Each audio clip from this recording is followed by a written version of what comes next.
All right, welcome to Hoops Tonight here at The Volume. Happy Thursday, everybody. Hope all of you guys are having a great end to your week. So we are continuing our player rankings today with number 15 and number 14. We're also going to have a mailbag at the tail end where we go over your guys' arguments from our previous video, number 16 and number 17. The kind of game plan for the rest of this week is we're doing 15 and 14 today. We'll break out the mailbag tomorrow. Tomorrow I'm actually recording 13 and 12, but that's going to run on Saturday. Then we'll run the mailbag from that on Sunday. And then we're going to get into our superstar tier, which is 11 players deep at this point in NBA history. And we'll be starting that next week on Monday. You guys know the drill. Before we get started, subscribe to the Hoops Tonight YouTube channel so you don't miss any more of our videos. Follow me on Twitter at _JasonLT so you guys don't miss any show announcements. Don't forget about our podcast feed, wherever you get your podcasts, under Hoops Tonight. Don't forget it's helpful if you leave a rating and a review on that front. And then don't forget to keep dropping mailbag questions in those YouTube comments. I want you guys to, if you disagree with any of these rankings, to argue why and break it down. And we will get into it in the mailbag portions at the tail end of these rankings videos. And then last but not least, before we get started, I want to talk about Game Time. Obviously, there's tons of events going on out there these days between Major League Baseball, there's concerts and comedy shows, and then football is right around the corner. If I'm not mistaken, 2 weeks from today is the first NFL regular season game, but there's preseason games, and I'm pretty sure there are even some college football games this weekend. So there's just a ton of events out there, and Game Time is the best way for you guys to get tickets, especially at the last minute to those events. It's not a convoluted process. You can check out in as few as 2 clicks. They don't hide anything with the pricing. You know exactly what you're going to pay before you go to check out. You also have a great idea of what you're getting for your money. You get a great view of your seat within the app. And then they have these awesome deals like specifically the zone deals where you pick a section in the arena and they will pick seats for you in that section for additional savings. And then one of the things that I found out that worked really well for me on a couple of ticket purchases this year is their flash deals. Just keep checking the app, and every once in a while they'll just grab a couple of tickets from an event and they'll just heavily discount them, and you can get some really good deals. It helped me a lot when I was getting tickets to the Dead & Company concerts at the Sphere. It's just a really, really high quality ticket buying experience. I want you guys to check it out. Take the guesswork out of buying tickets with Game Time. Download the Game Time app, create an account, and use code HOOPS for $20 off your first purchase. Terms apply. Again, create an account and redeem code HOOPS. That's HOOPS for $20 off. Download Game Time today. What time is it? Game time. All right, let's talk some basketball. So we're going to mix things up a little bit today because I want to get into the rationale behind offense versus defense when it comes to valuing players, because the 2 players we have today at 15 and 14 are Jaylen Brown at number 15 and Devin Booker at number 14. These are 2 players that are pretty hotly contested in terms of who people think are better. I actually sent out a poll about this about 2 weeks ago, a little over 2 weeks ago, and 9,500 of you guys voted, and 60% voted for Devin Booker and 40% voted for Jaylen Brown. But that was kind of towards the end. For a long time in the early phase of that poll, it was really hovering right around that 50-50 mark, maybe with a very slight edge to Devin Booker. This is a hotly debated ranking between these 2 particular players.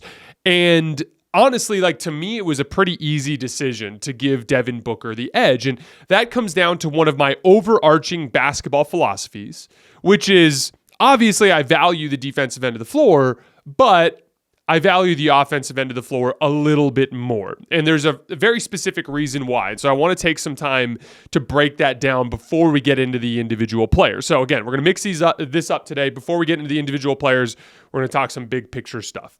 So, and again, I have to emphasize this again as a disclaimer. This doesn't mean I don't value defense. I've played in and watched enough basketball games to know that you have to defend in order to win. I'm not underrating that. It's more about team construct in the role of superstars within the context of offense and defense, especially when you talk about the fact that when we're ranking players, we're almost always talking about superstars and stars, right? So the reason why I value the offensive end in these discussions is simple. The defensive end mostly comes down to executing a scheme, forcing teams into certain types of shots. No defense, even the most elite defenses, just shut teams down. That's not how it works. You still give up a lot of points. It's not like elite defenses just block every shot you try to attempt, right? They just try to play you into your weaknesses and try to limit your efficiency. So, for example, the Minnesota Timberwolves were the best defense in the NBA this year. They still allowed 108 points per 100 possessions. The Milwaukee Bucks were 19th in defense. That's a defense that most of us consider to be below average to bad, right? They allowed 115 points per 100 possessions. So we're talking about a difference of 7 points over 100 possessions between a bad defense and the very best defense. So on that end of the floor, it's not about supreme talent just shutting people down. It's about the coaching staff scouting the opponent and putting together a smart game plan, and then having a couple of guys who can do the really tough jobs on defense. So for instance, having a guy who can guard the ball. Just a guy who can guard the person with the basketball. A guy who can guard ball screens. So a big guy that can navigate ball screen coverages. Or another forward who's like a low man who can help while also getting out to shooters, while also helping secure defensive rebounds. Those are like the really hard jobs on the defensive end of the floor. From there, you can actually make easier jobs for weaker defenders. So I thought the best example of this last year was the Dallas Mavericks, who were an elite defense in the tail end of the season, and then that carried over into the postseason as they made their run to the finals. Look at their roster build. They had a guy who could guard the ball in Derrick Jones Jr., and obviously they had other guys for bench units, but I'm mainly focusing on their starters. They had a guy who can guard the ball in Derrick Jones Jr. They had a guy who could defend ball screens in Derek Lively, and then Daniel Gafford was more of a deep drop kind of rim protector, but he also could do that job. But Derek Lively is an example of a super versatile kind of pick and roll defender. And then they had a forward who could be their low man in PJ Washington. Those three guys did the really hard jobs so that Kyrie and Luka had small, achievable roles, and the Mavs were an awesome defense. It wasn't until the Boston series that they kind of ran into some issues. And even then, it was usually just for, and I went over this extensively after that series, the Dallas defense fell apart for stretches, for like a quarter here or a half there, where Boston just ran over them. And it was usually when they were really deliberate about attacking Luka. But they had good stretches in that series too, and overall, statistically, their defense performed pretty well. So the point is, you can use quality role players and smart coaching to put together an elite defense. The offensive end is much more complicated. And the reason why is you are guaranteed to run into multiple elite defenses along the way to the title. And those defenses are guaranteed to have a smart game plan and to execute it well. They are going to play you into your lower percentage shots, right? Those problems cannot be solved with quality role players and a smart game plan. It requires elite, high-end offensive talent to break down those types of defenses, either by making the tough shots that the defense is trying to get you to make, or by bringing two to the ball, which breaks down the base defensive scheme and forces them to be in rotation so that now your offensive role players have easy jobs, like knocking down open shots or attacking a closeout. So again, like those specific problems on the defensive end that a defense presents to an offense, they can only be solved by superstar offensive talent. Whereas, like we saw with Dallas, you can create an elite defense even with defensively limited stars. So, to put it very simply, it's a lot easier to create an elite defense around a defensively limited star than it is to create an elite offense around an offensively limited star. That's why I have guys like Luka and Nikola Jokic over Giannis. That's why I have a guy like Shai Gilgeous-Alexander over Jason Tatum. And that's why I have Devin Booker over Jaylen Brown. Now, to be clear, Jaylen Brown is not a weak offensive player, and Devin Booker is not a weak defensive player, right? But the best and most useful superpower that either of those guys has is Devin Booker's ability to consistently generate quality shots for his team in the half court. So if I was a GM and I needed to build a championship team from scratch with the first pick in an open draft of the NBA's players, I would have an easier time constructing a championship team around Devin Booker as my first pick than around Jaylen Brown. It's not an exact science, to be clear. Like I have guys that are defensive-minded stars that are very high on this list that we just haven't even got to yet. I mean, you saw how high I have Bam Adebayo, for instance. So it's not an exact science, but when all things are equal, that's a differentiator for me. And that's why I have Devin Booker over Jaylen Brown. So on that note, hopefully that's clear. If you guys have any questions about that, drop it in the mailbag and we can get into it more later on in the series. If you disagree with me, make a basketball case for it. Put it in YouTube and on the comments and we can break it down a little bit more since we got some time here over the summer. Jaylen Brown, number 15. Last year, he played in 70 games, averaged 23 points per game, 5.5 rebounds, and 3.6 assists. That was actually a career high in assists for Jaylen Brown. And that was despite his usage being the lowest since 2020. So career high in assists with a proportionally lower usage rate, right? Also his fewest turnovers per game since 2020. And the main thing that I think is really cool about this is Jaylen heard all of the slander last summer, and he went into the gym and he made himself a much better ball handler last summer. It's one of the big things I talked about with Colin Cowherd after the two disappointing losses in the finals and in the Eastern Conference Finals. I said to him, like, the Celtics are more poised to benefit by Jaylen Brown just getting better than they are trying to trade him. And I thought they made the right decision by staying committed to this core. And like, here's the thing. He went into the gym and he worked on that handle. And you can really tell the difference in a couple of really key areas. Specifically, he just looks like he's reading the floor a little bit more patiently. And a big part of that is the ability to protect the ball. When a ball pressure defender forces you to get squeamish with your handle, all of a sudden your attention comes inward towards regaining control of the ball. But once you have control of the ball, you can stop worrying so much about the pressure and take time to see what's happening around you. And that I thought was abundantly evident in that career high in assists, in that fewest turnovers since 2020, all under a low usage rate. You can literally see his confidence especially with that left hand coming to fruition. I thought it was cool that he iced game 2 of the finals with that left-handed drive by Maxi Kleber to put him up 7 with 30 seconds left. That was the thing that he was criticized for, and he rode that specific skill to a huge bucket in a big moment in an NBA Finals game. And so like that honestly is the big piece of improvement I thought that we saw from Jaylen Brown this year. He just got better at handling the basketball, which allowed him to protect the basketball so that he could focus outward on seeing the floor and making reads from there. He also got 1.7 stocks per game. That's the second highest mark of his career. I'm going to rip through some shooting numbers real quick. Shot 49.9% from the field, 35.4% from three, 70% from the line. That amounts to 56% in effective field goal percentage weighted for threes and 58% in true shooting percentage. Good, not great.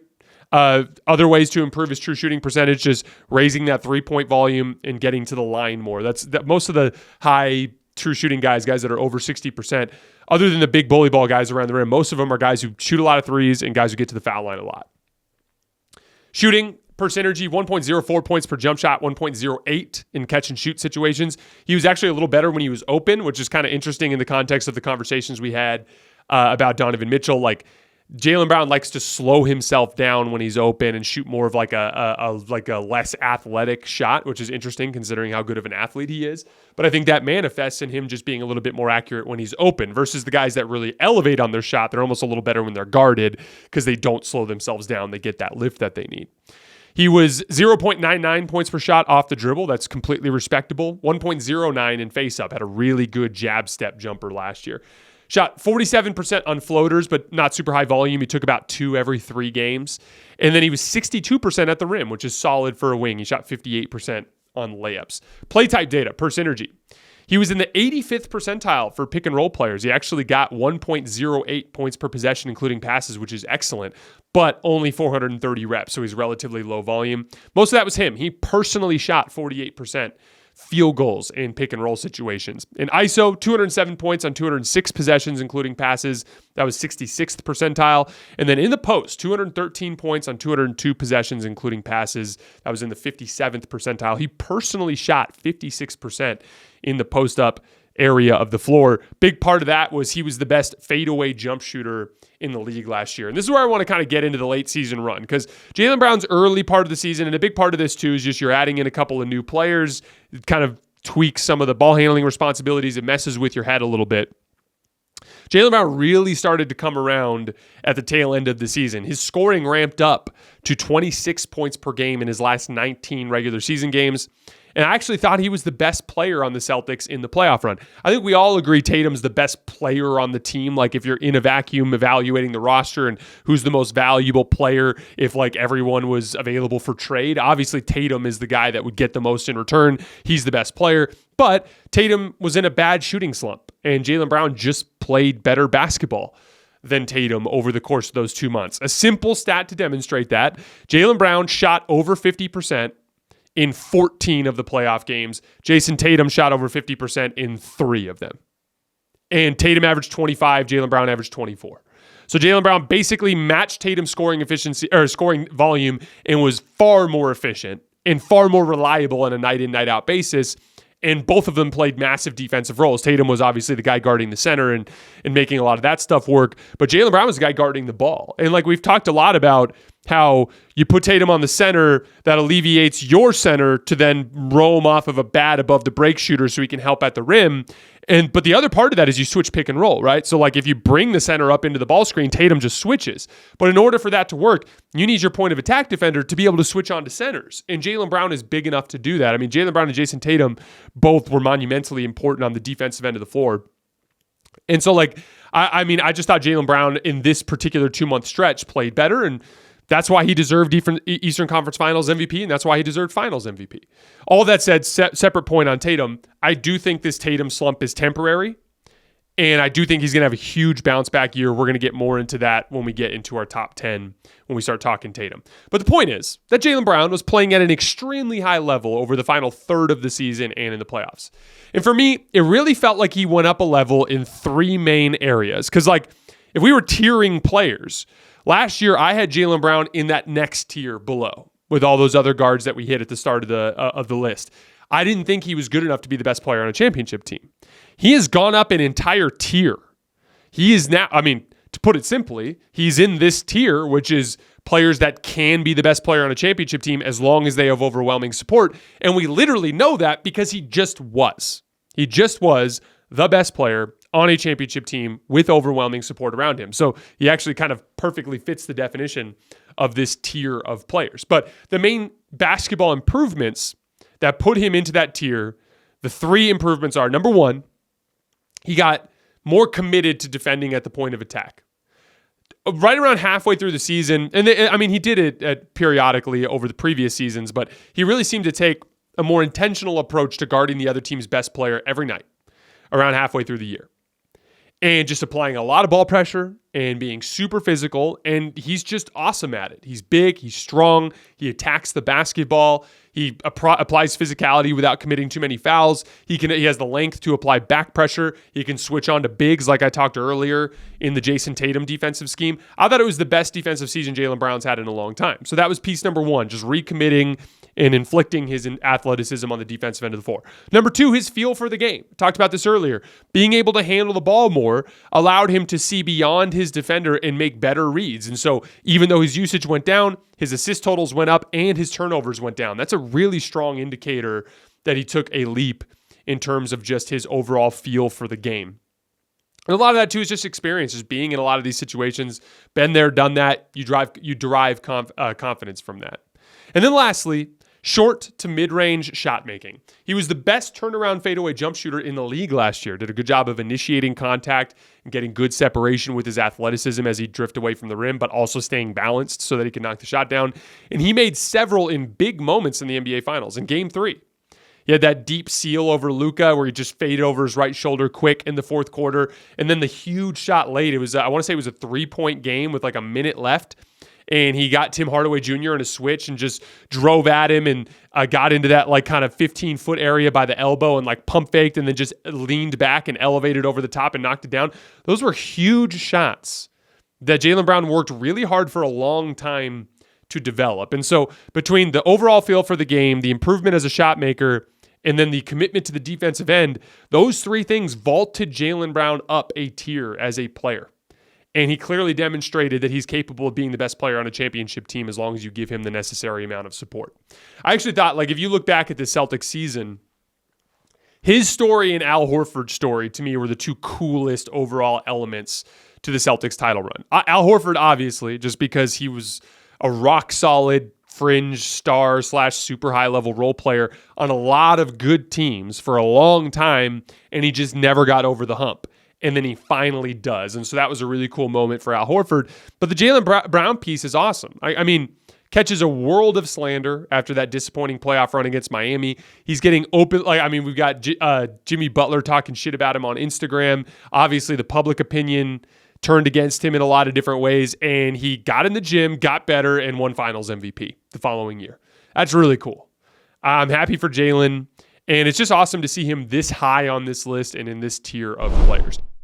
Have you been hungry for some college football? Well, we finally get a taste this weekend. Don't miss any of the action. Jump in at DraftKings Sportsbook. It's a small but mighty slate of games for Week 0, including a big matchup in Ireland. This is going to be DraftKings' biggest college football season to date. Enjoy the ride now all the way through the expanded playoffs. Plus, all newbies getting into the college spirit, here's something extra special. New DraftKings customers bet $5 to get $200 in bonus bets instantly. Score big with DraftKings all college football season long. Download the DraftKings Sportsbook app now and use code HOOPS. That's HOOPS. That's code HOOPS for new customers to get $200 in bonus bets when you bet just $5. Only on DraftKings, the crown is yours. Number 14, Devin Booker. Last year, 68 games played, 27.1 points per game, 4.5 rebounds per game, 6.9 assists per game, just 2.6 turnovers, and 1.3 stocks per game. His shooting splits, 49.2% from the field, 36.4% from three, 88.6% from the line. That all adds up to 55% in effective field goal percentage weighted for threes and 61% in true shooting percentage, which also includes foul shooting. His overall jump shooting or shot making numbers from Synergy, you got 1.07 points per jump shot, 1.08 in catch and shoot situations. Kind of a weird split between when he was guarded and when he was open. He was 0.91 when guarded, but 1.28 when unguarded. That's just a really bizarre split. I would imagine that's mostly an outlier. He got 1.07 points per pull-up jump shot. That was the second best high-volume jump shooting performance in the league last year. A little trivia for you guys. So there were 9 players in the NBA who attempted at least 500 pull-up jump shots and also got at least 1 point per pull-up jump shot. Number 1, take a guess, it's Luka Doncic. Number 2, Devin Booker, as we said. Number 3, Kevin Durant. Number 4, Steph Curry. Number 5, Jalen Brunson. Number 6, Shai Gilgeous-Alexander. Number 7, Fred VanVleet on the list. That was a surprise to me. Number 8, DeJounte Murray, also a surprise to me. And number 9, Damian Lillard. And those are in order of efficiency. So that was actually your top 9 high-volume pull-up shooters last year that all got over 500 attempts and over 1 point per shot. Devin Booker did shoot just 36% on floaters and made only 21 in the whole season. Not really a part of his game. He prefers to get into that like pull-up jump shot, even really close to the rim. So, I mean, it's not like he needs a floater. He just has a different shot that he goes to there. Really surprising here. This is a stat that I think would shock most NBA fans. Devin Booker shot 65% at the rim last year, including 64% on layups. He made 3.5 per game. That's pretty high volume. As a matter of fact, there were only 4 players in the league that were 6'6" or less, 6'6" or shorter, that made more shots per game in the restricted area, shots per game in the restricted area. Tyrese Maxey, Jaylen Brown, Donovan Mitchell, Anthony Edwards. That's it among the smaller guys. So, like, those are all freaky. Tyrese Maxey, one of the fastest guys in the league. Jaylen Brown, one of the best all-around athletes in the league. Donovan Mitchell, one of the best all-around athletes in the league. Anthony Edwards, potentially the best athlete in the league. That's the list that Devin Booker, a guy who's not a great athlete, has put himself on getting to the rim. And not just there with volume, but with the efficiency to boot. And so I actually went back and I watched a bunch of his rim attempts this morning because I was like, how is it that he's so damn efficient? And it comes down to a couple different things. One, similar to Steph Curry, Really good at weaponizing the high hesitation. This is a move that I talk about a lot with the kids that I'm training in high school. It is a bridge move. From the high hesitation, you can go to anything from there. So just imagine that you're guarding me and I do a between the legs dribble into the high hesitation. I'm just sitting there kind of pausing for a second. Now, technically by the rule book, it's a carry, but one of the things I always tell the kids is at every level, as long as you look like you know what you're doing and you can control the basketball, like you look like a good ball handler, they're usually going to let you get away with it, right? Like we all see that high hesitation in every level of basketball where the hand's like kind of on the side of the ball and the ball kind of comes to a rest for a second. If you're sloppy with it, they'll call you for a carry. But if you have it like on a string and you have it under control, they'll usually let you get away with it. But once you get there, you can go to any move, right? I'm sitting in the high hesitation. The guy's too far back. Boom, I rise up into a jump shot. The guy is coming up too close on the jump shot, maybe on my right shoulder. I push ahead to drive to the basket. If I need to cross over, I can cross. I can go between the legs. I can go behind the back. Or if I need to create additional separation, I can in and out to a step back, or I can go between the legs into a step back like we talked about with Donovan Mitchell. That high hesitation is your bridge move to everything, right? But in order to get a defender to commit to one thing or the other, you need to have a threat, right? So like for really good downhill guys, they get into their high hesitation and the defender's so far back on their heels because they're terrified that he's just going to hit the jets and go right by them. So they can easily get to high hesitation, pull up jump shots, right? We talked about this with Anthony Edwards. Anthony Edwards gets really high quality pull up jump shot looks because dudes are on their heels because of how athletic he is, right? Devin Booker gets the reverse form of that. He gets in that high hesitation, and I watched so many clips today where like the big guy in pick and roll, like he'll come off the ball screen, he'll get into that mid-range, he'll just look at the rim and sit in that high hesitation, and the big will get up out of his stance and like stand upright and then come up, and then he'll just go right around him. And he'll kind of slip inside and shoot a little finger roll off the glass or something like that. A lot of times he'll do it too where like the big guy will stay back, but the guard will recover and kind of get back in front. But Devin Booker will kind of sit in that high hesitation until the guy comes all the way over, and then he'll just cross back over between his legs, and he's right back to the basket, right? And then a big part of his passing too. So by using his shooting as a threat, it's the fear of his pull-up jump shot. Like we talked about, he was the second best pull-up jump shooter in all of basketball last year. So as a defender, whether it's on the ball or the big guy, you're keyed in on that. So when he gets into his high hesitation, you're overplaying up, which allows him to get past. And then the second piece of it, the passing piece, Devin Booker is one of the most underrated passers in the league. That'll end up putting him in situations where guys don't want to help, and then he can get all the way to the rim. But those are the main things that I saw in terms of getting those opportunities. From there, using his body at the rim, he doesn't try to go jump with you and finish as high as possible. He gets into your chest and just kind of gets that little bit of separation and leans back and knocks down a shot. Or he'll get into your chest and then stretch out with his left hand. Like he just uses his body well. And then the last piece of it is off-ball situations, understanding the angles that are available when you're attacking closeouts. I talk about this all the time with the kids that I train, but it's the concept of baked-in driving lanes. Very simply put, if I'm on the left wing and Kevin Durant's on the right wing, and my man is helping down at the nail, meaning like he is somewhere between me and Kevin Durant, if Kevin Durant throws me a rifle pass, the defender is closing out at my right shoulder. So if I catch and just immediately rip to the left, I'm going to have a baked-in driving lane. And I was amazed at how many of the rim attempts Devin Booker got last year were just him running his lane in transition and then catching and ripping on the catch and just getting an easy driving lane. Or so-and-so's got the ball, whether it's Bradley Beal or Devin Booker or Yusuf Nurkic, and they draw a second defender or they draw nail help, swing, and he'll just catch and rip. Again, like usually when you're talking about the super efficient scorers in the league, it's not because they make every single tough shot they make. It's like the best pull-up jump shooters in the league might get 1.05, 1.1 points per pull-up jump shot, right? They're not getting the offensive ratings that you see where teams are getting 120 offensive rating, 122 offensive rating. In order to hit those efficiencies, you need to capitalize on the easy stuff. The same thing goes for these players. These guys that are up over 60% true shooting, it's not because they just make every tough shot they make. They take 4 or 5 really tough shots per game, and they make 2 of them. And then they take 4 or 5 kind of like coverage beater types of shots, right? Like guys in a drop coverage, he dies on the screen. Guys in a drop coverage, I get a wide open mid-range jump shot. Like those are coverage beaters, right?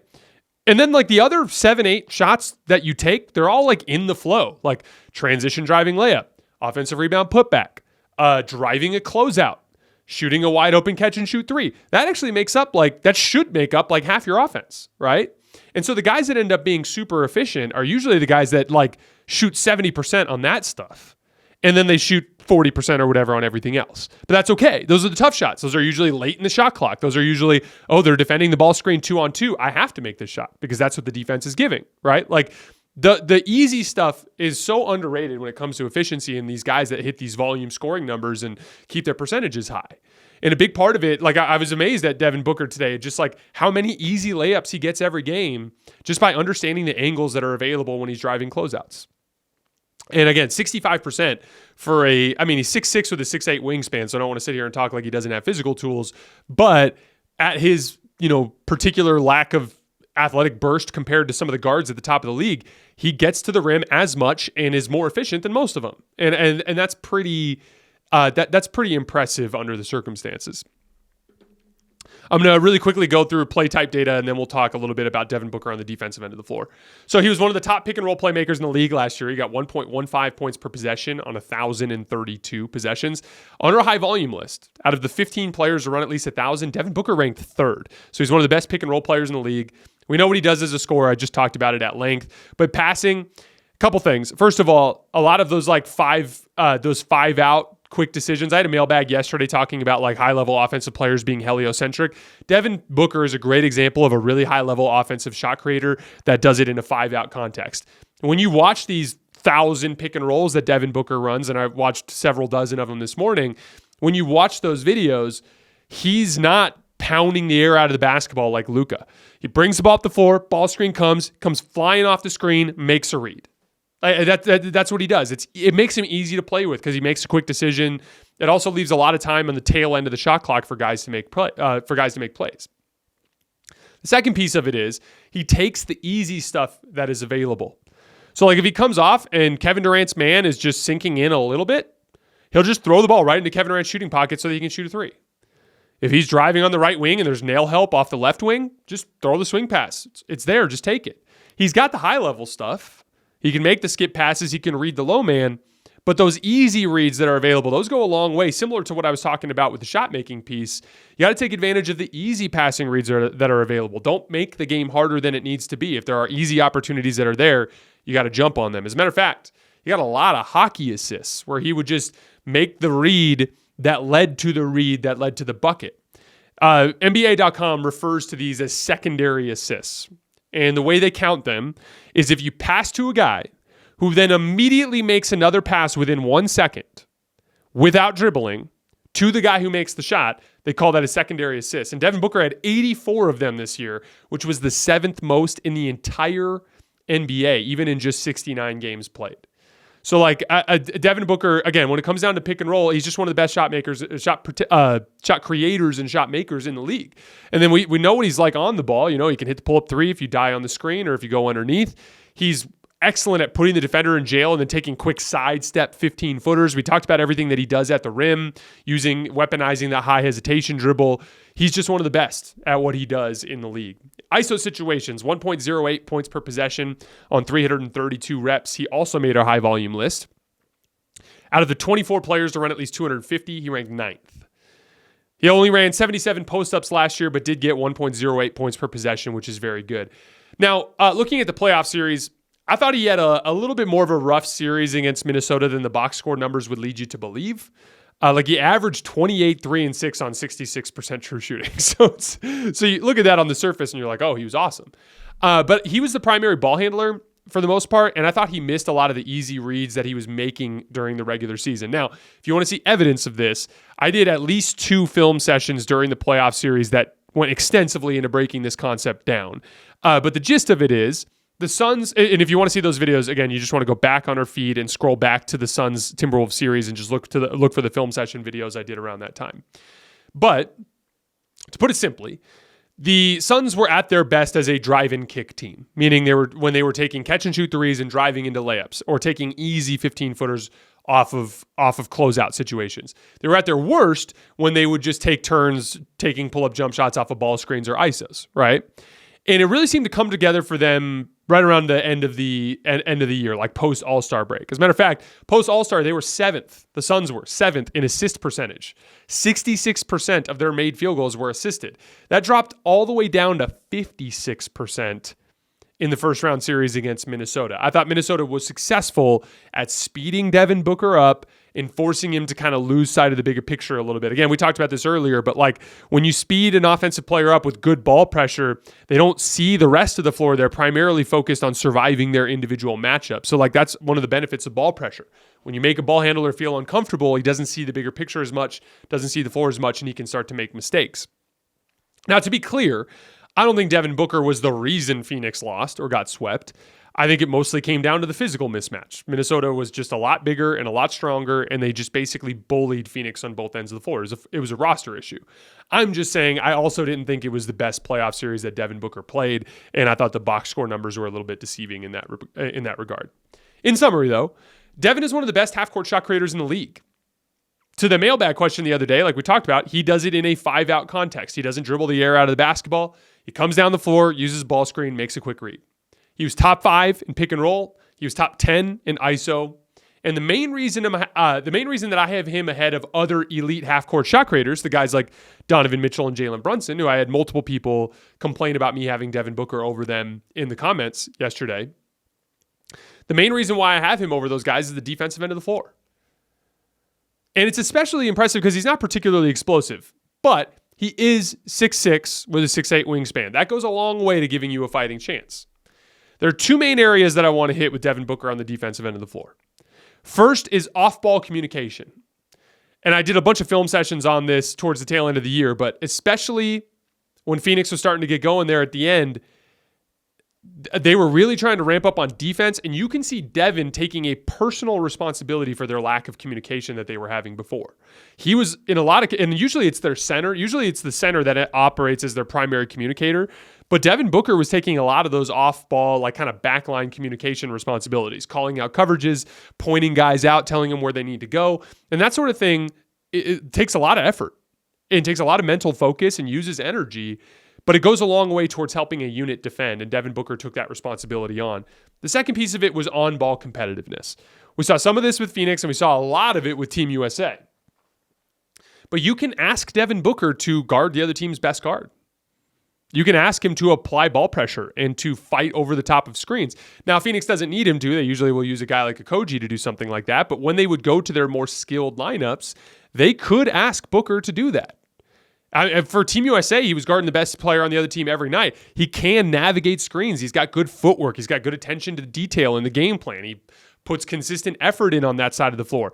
You can actually I remember when I was talking earlier about the tough jobs. You can't ask Donovan Mitchell or Jaylen Brunson to do one of the tough jobs. You have to craft them the easier jobs, which both teams did. We talked about Cleveland usually putting Donovan Mitchell on like an off-ball shooter and asking him to dig down and use his athleticism to close out, right? Jaylen Brunson, same sort of thing, a lot of hedging and recovering, holding up in ISO just because he's big and strong, but they weren't asking him to do a tough job. You can ask Devin Booker to do a tough defensive job. You can ask him to be your primary point of attack defender. That's a real value add within the context of trying to build a roster that can win the title. He gives you similar offensive juice as those guards, while also giving you real defensive value. And that, to me, was the main differentiator. Brunson doesn't hurt you. Mitchell helps you a little bit. Booker can actually take a significant defensive role, and that's what sets him apart. All right, moving on to the mailbag. I only have about 5 questions today since we're going one video at a time now. Feel like 16, I got a lot of questions like this about Brunson. Feels like 16 is way too low for Brunson. He was top 5 in MVP votes last year and was one of the best playoff performers, if not the best. Variations of that question talking about top 5 in MVP, the sheer amount of scoring volume that he did in the postseason, all that kind of stuff. Here's how I'm going to try to explain it. Before I go any further, don't forget that I primarily am using tiers to demonstrate a large gap in value. Okay? So all of these guys are in the same tier, so I don't see large gaps between them. So I could see Brunson as high as 12 or as low as 17, and all of those are pretty close to me. So that, to be clear, like it's the 11 guys at the top of the league, the superstar tier, that I think Brunson has no case over. But I understand the case for Brunson over Booker. I prefer Booker, but I understand the case. I understand the case for Brunson over the two guys we're covering tomorrow, or on Saturday, I should say. But to up front explain, just the format of this particular list, these tiers, the guys are all kind of close. So a lot of this just has to do with the sheer amount of talent that's in the league. The two guys I had ahead of him today are the defending Eastern Conference Finals MVP and the defending Finals MVP in Jaylen Brown, a guy who's one of the best two-way players in the game. Devin Booker, who's a similar level of half-court shot creator. He's a career 28 points per game in 47 playoff games on over 60% true shooting, and he was the best player on a team that made it to within 2 wins of an NBA championship. And he's a substantially more impactful defender. That's the guy that you want to put. I mean, let's just put it this way. If you think Brunson's better than Booker, I respect that. But Booker's got a damn good case to be better, right? And then the two guys we're hitting on Saturday, they're both, like, we're not going to get, I'm going to try, you guys could probably guess who they are, but I'm going to try not to reveal it. The two guys that we got on Saturday are like bona fide superstars who have health issues. And when they are healthy, are both clearly better than Jalen Brunson. So, and then the other guys are the 11 superstar guys that I have. And trust me, you're going to have a really hard time bumping any of those guys for Jalen Brunson. So it's mostly just a product of the sheer amount of awesome players that we have in the league. The kind of guys that used to look at the screen and go like, oh man, that's a top 10 player. By the way, I made this mistake. I'm pretty sure there was a day during the regular season where I was like, holy shit, Jalen Brunson's playing like a top 10 player. But then you actually sit down and you start writing names down and you're like, oh shit, there's just a lot of really good players. So like, I mean, to put it simply, like what used to be top 10 is now kind of like top 17. What used to be top 25 is now kind of like top 40, top 45. Like we talked about, we did that 45 player list at the start. There are a lot of guys there. Paul George, not even on my list. Trae Young, not even on my list. There's a lot of really, really good basketball players in the NBA. And that is the main thing that is driving this. Like, I couldn't bump him over any of the 11. I explained to you guys why I thought Booker was better. I explained to you guys why I thought Jaylen Brown was better. Again, I can personally see the reasoning for Brunson as high as 12, but for me, he happens to be at 16. One other way to look at it, I think Brunson is the best small guard in the league other than Steph. And that's a hell of an accomplishment in a league that has this type of guard depth. I have Jalen Brunson over Donovan Mitchell. I have Jalen Brunson over Tyrese Halliburton. I have Jalen Brunson over Tyrese Maxey. I have Jalen Brunson over Ja Morant. I have Jalen Brunson over Damian Lillard. I have Jalen Brunson over De'Aaron Fox. I have him over Kyrie Irving. I have him over Trae Young. I have Brunson over all those guys right now. It's just the guys that I have above him are bigger athletes. And, obviously I view that as value. And there are guys above him that bring the same, at least similar type of offensive shot creation without some of the downsides that come from having a guard that small. Here's another follow-up question. How the heck is a top 5 MVP vote getter last season 16th on this list? Steph Curry ahead of Brunson at this point is crazy. Brunson will be putting his team in championship contention this season. Curry will lead his team to the lottery. Make it make sense, dude. Tired of the Brunson disrespect.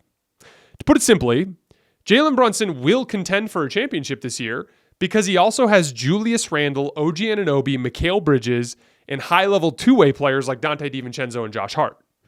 Curry might end up in the play-in or the lottery.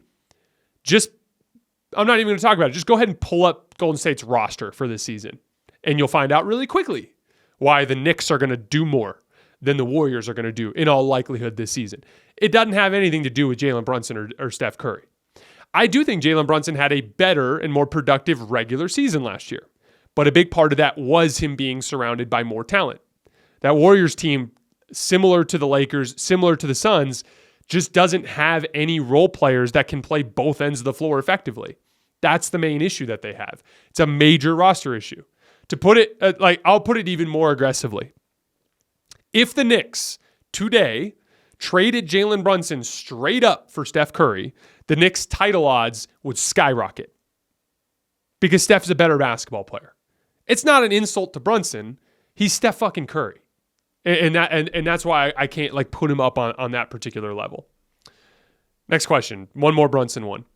Bro missed the mark here. He gained a huge boost in audience for the way he covered the Knicks and Brunson all of last season, only to rate him 16th best player. Nah. It's my job to be authentic and tell you guys exactly how I feel, not to propagandize to your fan base. So I'm just not going to do that. Me ranking Brunson 16 doesn't change how much I love watching him play basketball or the simple fact that we're going to be covering the Knicks very closely this year. It's a player ranking. And it really only matters in the summer when we're talking hypotheticals. As soon as we get into the regular season and the playoffs, it's like, can Brunson, with this supporting cast, beat this star with his supporting cast, these two teams facing against each other? The player rankings go out the window in October, guys. Like, this is not... I can't just sit up here and lie and say things that I don't believe to appeal to a fan base, especially on something as simple and foolish as player rankings, which don't really matter in the grand scheme of who gets to hoist the Larry O'Brien trophy at the end of the day. I have three more questions. The problem with arguing that the Lakers/LeBron greatly benefited from the break in 2020 is that there's no proof whatsoever besides feelings. They weren't limping into the break. They weren't injured at all. They didn't look tired or slow. They actually were just about to hit a good stride, beating the Bucks and Clippers back to back. This is in relation to a question we had 2 days ago, basically insinuating that we don't know if LeBron can make it through a playoff run. And then I kind of piggybacked off that with another take that I had received from a buddy of mine a few weeks back, that the 2020 Lakers benefited from the break because they looked like they were going to break down. And what I said 2 days ago was that that's just completely theoretical. LeBron's never missed a playoff game. But this is a really good additional point, which is that in March, when they beat the Bucks and Clippers back to back and LeBron literally looked like the MVP, I thought he should have won the MVP that year. They were cooking with gas and actually ramping up.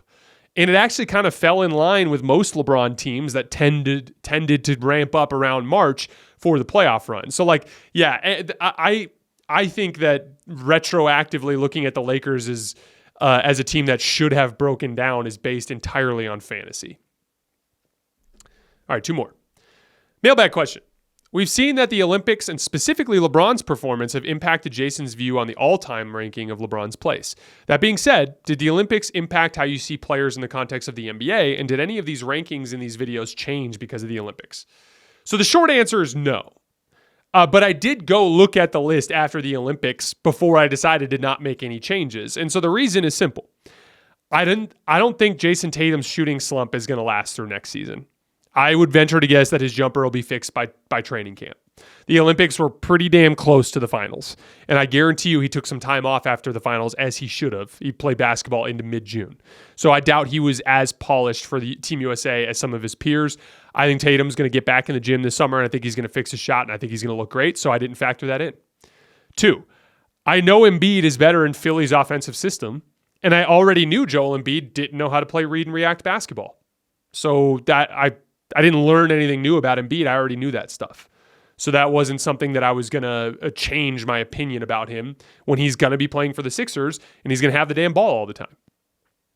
3, I have always felt like Steph, KD, and LeBron are still some of the very best players in the world in a small sample size.